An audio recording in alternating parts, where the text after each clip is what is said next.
La Grande Guerra ricordata dagli alpini, chi meglio delle penne nere, e così ecco un programma ricco di eventi e denso di significati che punterà soprattutto sul recupero della memoria.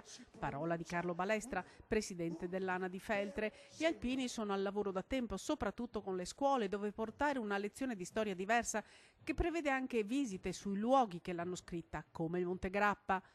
Altro progetto è quello del recupero della memoria dei caduti non più ignoti, nel senso di dare un volto, una storia ai tanti nomi scolpiti nelle lapidi dei monumenti, un lavoro lungo di ricerca e analisi. Si entra nel vivo delle iniziative dal 24 maggio, la data simbolo del conflitto raccontata dalla leggenda del Piave.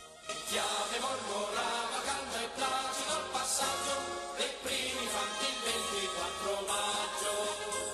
In quella giornata i 40 gruppi della sezione faranno l'alzabandiera alla stessa ora, mentre in serata saranno i cori alpini a celebrare la giornata.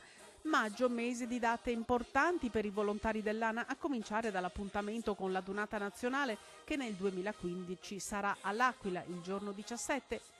Giornata anche di voto, secondo quanto avrebbe deciso il governo. Nemmeno una piega dagli alpini, è già successo in passato, noi le adunate le facciamo comunque. Si parte dopo aver votato, dunque mi pare che si può votare fino a domenica sera o anche il lunedì, non ricordo più. Sono incidenti di percorso, non c'è nessun secondo fine. No. Meno diplomatico il presidente Luca Zaia. Fare le elezioni il 17 significa non far votare 50.000 alpini, 30.000 alpini, 40.000 alpini. Se così è un'immonda schifezza, perché vorrebbe dire non riconoscere un diritto democratico che è quello del voto, considerando che la dunata si fa all'Aquila e dall'Aquila al Veneto di strada ce n'è, i nostri alpini debbono andare all'Aquila perché non c'è adunata senza i veneti, vuol dire che si è deciso di non far votare i veneti. Semplice.